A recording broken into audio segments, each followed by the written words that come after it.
ભારતમાં મુખ્યત્વે પંપા સરોવર, માન સરોવર, બિંદુ સરોવર અને નારાયણ સરોવર આ સરોવરો પૈકી તીર્થરાજ નારાયણ સરોવર કચ્છનું સુવર્ણ આભૂષણ સમાન છે. કચ્છ પ્રદેશ એટલા માટે ભાગ્યવાન છે કે નારાયણ સરોવરનો મહિમા શ્રીમદ ભાગવત મહાપુરાણમાં વેદ વ્યાસજીએ દર્શાવેલો છે. દક્ષ પ્રજાપતિના 11,000 પુત્રો નારદ ઋષિની પ્રેરણાથી તીર્થ ક્ષેત્રમાં તપસ્યા કરીને સંતત્વને પામ્યા હતા.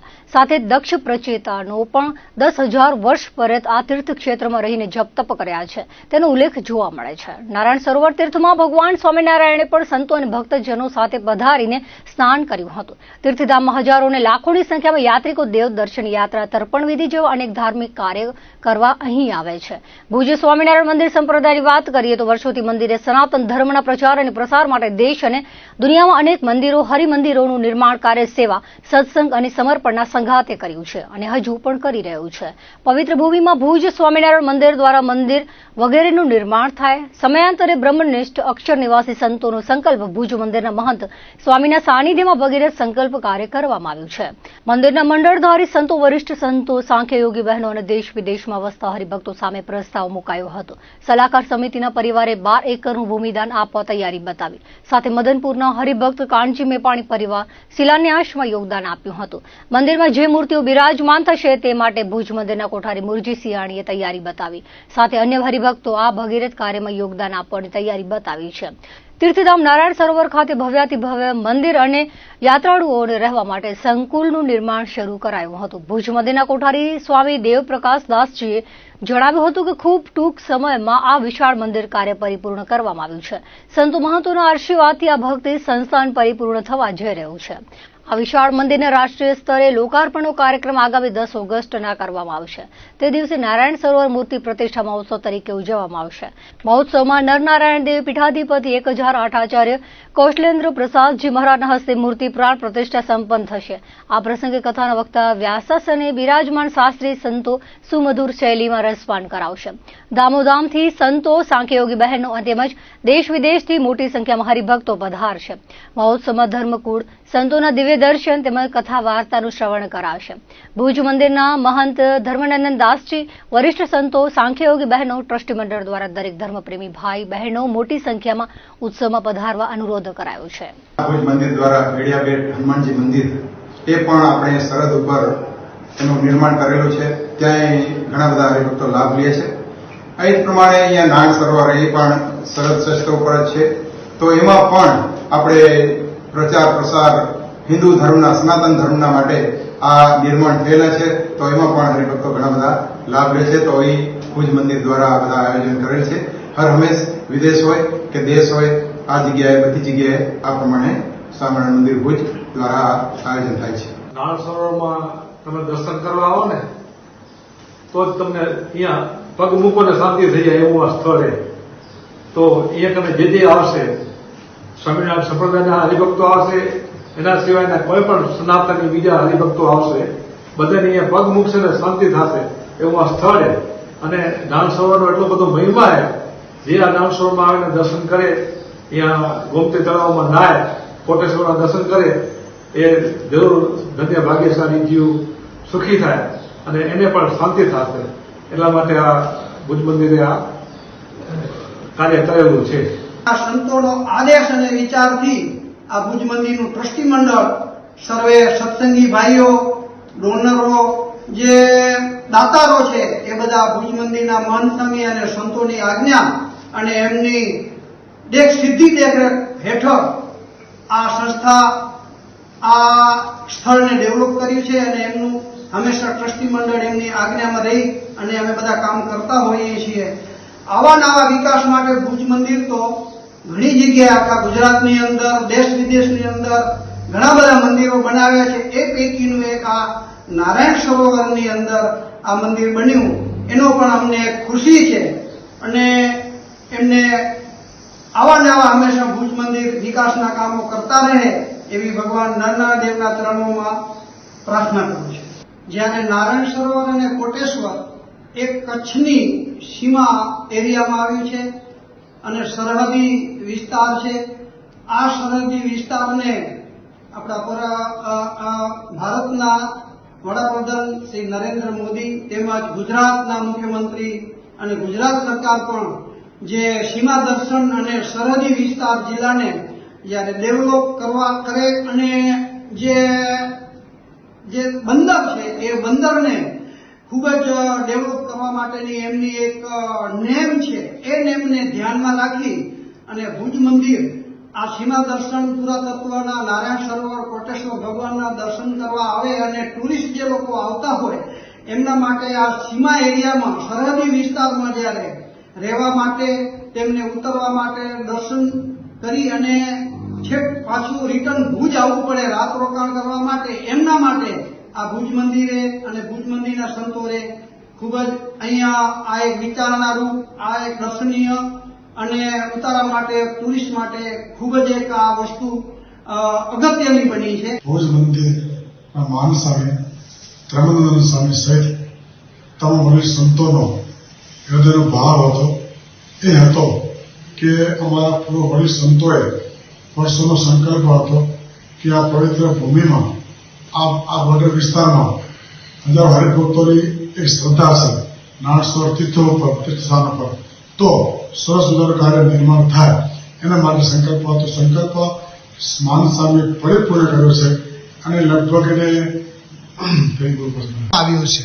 સંકલ્પ એ હતો કે આ પવિત્ર સ્થાનમાં હજારો હરિભક્તોની આસ્થા સમાયેલી છે. આવું પવિત્ર સ્થાનમાં હરિભક્તો આવવા રહેવાની સગવડતા પર્યાપ્ત નથી, તો હરિભક્તો માટે સરસ વ્યવસ્થા મહાન સ્વામી સંકલ્પ કર્યો. એ સંકલ્પ બરોબર 2 વર્ષની અંદર આ સંકલ્પ જે સંકુલ આપ જોઈ રહ્યા છો, સંકલ્પ 2 વર્ષની પરિપૂર્ણ થયો છે. એની સાથે આ સંકુલની અંદર જે હરિભક્તો આવશે, અંદર જોશે, વ્યવસ્થા જોશે, એને ખૂબ આનંદ થશે. અંદર બેસતા ભવ્ય મંદિરનું નિર્માણ થયું છે. એની અંદર ઘનશ્યામ મહારાજ, નરનારાયણ દેવ, રાધાકૃષ્ણ દેવ અને ગણપતિ મહારાજ, હનુમાનજી મહારાજ દેવોની પણ પ્રાણ પ્રતિષ્ઠા કરવામાં આવશે. સાથોસાથ આવનારા હરિભક્તો માટે પણ સંપૂર્ણ સુવિધારૂપ આ સંકુલ તૈયાર કરવામાં આવ્યો છે. વિદેશના હરિભક્તોનો પણ દિવ્ય ભાવ હતો કે સમસ્ત કચ્છના દેશના હરિભક્તોનો ભાવ હતો આવા સ્થાનમાં સારી વ્યવસ્થા ઉભી થાય. એના માટે આ સંકુલની અંદર 5 એકર કુલ જગ્યા છે. એની અંદર 6 એકરની જગ્યામાં આ ભવ્ય કાર્ય કરવામાં આવ્યું છે. એની સાથે 50-80 રૂમ છે. એની સાથોસાથ સંતો, સાંજિક બેનો માટે પણ પૂરતી વ્યવસ્થા છે.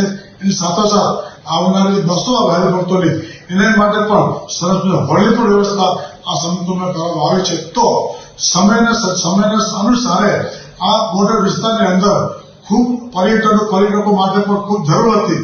એ સ્થાનમાં ભુજ મંદિરે સંકલ્પ કર્યો. સંકલ્પ નરનારાયણ દેવનો સંકલ્પ ટૂંક સમયમાં પરિપૂર્ણ કર્યો. તો આજે અમારો સંકલ્પ પરિપૂર્ણ થયો. તો અમારે તમામ જનતાને કહીએ છીએ કે આ છેલ્લા 5 દિવસનો 10 થી 14 સુધી મહામહોત્સવ થવાનો છે. તો આ ઉત્સવની અંદર સંપૂર્ણ હરિભક્તો આ ઉત્સવમાં લાભ લેજો, આવજો, નિહાળજો, તમને આનંદ થશે. પવિત્ર શ્રાવણ માસનો પણ અનેરો આનંદ લેવા માટે જરૂર આ મહોત્સવ પધારવાનો ભાવ તમારું આમંત્રણ છે. શ્રાવણ માસના પ્રારંભ સાથે 4 મહિના લાંબી તહેવારોની વણથંભી સિઝન શરૂ થઈ છે. પવિત્ર શ્રાવણ માસ દરમિયાન તીર્થસ્થાનો પર શ્રદ્ધાળુઓના વધતા ધસારાને ધ્યાને લઈ એસટી તંત્ર પ્રવાસીઓની સુવિધામાં કોઈ કચાશ ન રહે તે માટે સજ્જ બની રહ્યું છે. શ્રાવણ મહિના દરમિયાન રક્ષાબંધન અને જન્માષ્ટમી જેવા મોટા તહેવારો આવતા હોય છે. આ ઉપરાંત શ્રાવણ મહિનામાં સૌરાષ્ટ્રના સોમનાથ, જૂનાગઢ, દ્વારકા જેવા પ્રસિદ્ધ યાત્રાધામો પર દર્શનનો સવિશેષ મહિમા હોવાથી કચ્છથી મોટી સંખ્યામાં શ્રદ્ધાળુઓ તીર્થસ્થાનો પર દર્શનાર્થે જતા હોય છે. આ દિવસોમાં પ્રવાસીઓના વધતા ધસારાને લઈ આ વર્ષે પણ એસટી દ્વારા વધારાની બસો દોડાવવાનું આયોજન ગોઠવાઈ રહ્યું છે. કચ્છના વિભાગીય નિયામકે વિગતો આપતા જણાવ્યું હતું કે આગામી સોમવારે કચ્છ એસટી તંત્રમાં સંબંધિત અધિકારીઓ કર્મચારીઓ સાથે બેઠકનું આયોજન કરાયું છે, જેમાં ગત વર્ષમાં કરાયેલા આયોજનોની સમીક્ષા કરી આ વર્ષે પ્રવાસીઓની સુવિધામાં વધારો કરવાના આયોજન ઘડવામાં આવશે. જે રૂટ પર વધારે ટ્રાફિક રહેતો હોય તેવા રૂટ માટે વધારાની બસો દોડાવવા સહિતના વિષયો પર વિચારણા કરવામાં આવશે. નોંધનીય છે કે રક્ષાબંધન, જન્માષ્ટમીના તહેવારો દરમિયાન એસટી અને ખાનગી મુસાફર બસોમાં પ્રવાસીઓનો ખૂબ ધસારો રહેતો હોય છે. તહેવારો દરમિયાન પ્રવાસીઓના ધસારાને કારણે એસટીની આવકમાં પણ વધારો થતો હોય છે. કચ્છ સહિત રાજ્યના 16 ડિવિઝનો દ્વારા તહેવારોની જરૂરિયાત મુજબ એક્સ્ટ્રા રૂટના સંચાલન માટેની કવાયત હાથ ધરવામાં આવી છે. હિન્દુ ધર્મમાં દરેક તહેવાર તેમજ તિથિનું વિશેષ મહત્વ છે, ત્યારે ભગવાન ભોળાનાથની પૂજા અર્ચના અને તેમના મહિમાનો વિશેષ તહેવાર એટલે શ્રાવણ માસનો આજથી પ્રારંભ થયો છે. ત્યારે સમગ્ર કચ્છ શિવ ભક્તિમાં લીન થયું છે. જિલ્લાના તમામ શિવ મંદિરોમાં સવારથી ભક્તોની ભીડ જોવા મળી હતી. હિન્દુ ધર્મનું પવિત્ર અને વિશેષ આસ્થા અને શ્રદ્ધાનો મહિનો એટલે શ્રાવણ માસનો આજથી પ્રારંભ થઈ રહ્યો છે. આજે વહેલી સવારથી ગ્રામીણ અને શહેરી વિસ્તારોમાં આવેલા ભગવાન ભોલેનાથના મંદિરો પર ભાવિક ભક્તોએ કતારો લગાવી હતી. ભગવાન શંકરને દૂધ અને ફૂલ અર્પણ કરી પૂજન અર્ચન કર્યા હતા. જિલ્લાના તમામ મુખ્ય શિવાલયોને શ્રાવણ મહિના નિમિત્તે શણગારવામાં આવ્યા છે. તેમજ મંદિરમાં પૂજા અર્ચના, મહાઆરતી, મહાપ્રસાદ, લઘુરુદ્ર યજ્ઞ, શિવકથા સહિતના ધાર્મિક કાર્યક્રમો યોજાશે. આ ઉપરાંત ભગવાન ભોળાનાથના શિવલિંગને પણ અલગ અલગ દિવસે વિશેષ શણગારથી સજ્જ કરવામાં આવશે. જ્યારે સવારથી ભક્તો જળાભિષેક કરી શિવજીની ભક્તિમાં લીન થશે. ભુજના ધીંગેશ્વર મહાદેવ મંદિર, બિલેશ્વર મહાદેવ મંદિર, સુરલપીઠ, હાટકેશ્વર મંદિર સહિતના શિવાલયો પર સવારથી જ હર હર મહાદેવનો નાદ ગુંજી ઉઠ્યો હતો. આ જે ધીંગેશ્વર મંદિર છે, મહાદેવ ગેટમાં આવેલું ધીંગેશ્વર મંદિર, અહીંયા 12 માસ પબ્લિક હોય જ છે. બીલીપત્ર, દૂધ બધું ચડાવે છે ને અહીંયા કને 365 દિવસ હાજરી જ હોય છે, ભક્તોની ભીડ હોય છે. બીજી વિશેષતા એ છે કે અહીંયા ભૂકંપથી પહેલાં, ભૂકંપ શું આપણે ભુજની સ્થાપના થઈ એની પહેલાંથી જ મહિમા બહુ મોટો રહ્યો છે. આજથી કાલથી શ્રાવણ મહિનો ચાલુ થઈ ગયો છે. અમાસથી અમાસ શ્રાવણ મહિનો ચાલે, દરરોજ ભીડ હોય છે. લોકો વર્ષોથી શ્રદ્ધા રાખીને આવે છે. ધીંગેશ્વર મંદિર ઉપર ઘણી પબ્લિક આવે છે. ધાર્વી બ્યુટી પાર્લર અને કચ્છ ઇવેન્ટ દ્વારા ધ કચ્છ બ્યુટી ઇવેન્ટનું ભુજમાં આયોજન કરવામાં આવ્યું હતું. ધ કચ્છ બ્યુટી ઇવેન્ટના મુખ્ય ઓર્ગેનાઇઝર જીનલબેન પીઠડિયા અને વિરાટ સોલંકીએ વ્યવસ્થા સંભાળી હતી. આ ઇવેન્ટમાં 100 જેટલી દીકરીઓએ ભાગ લીધો હતો.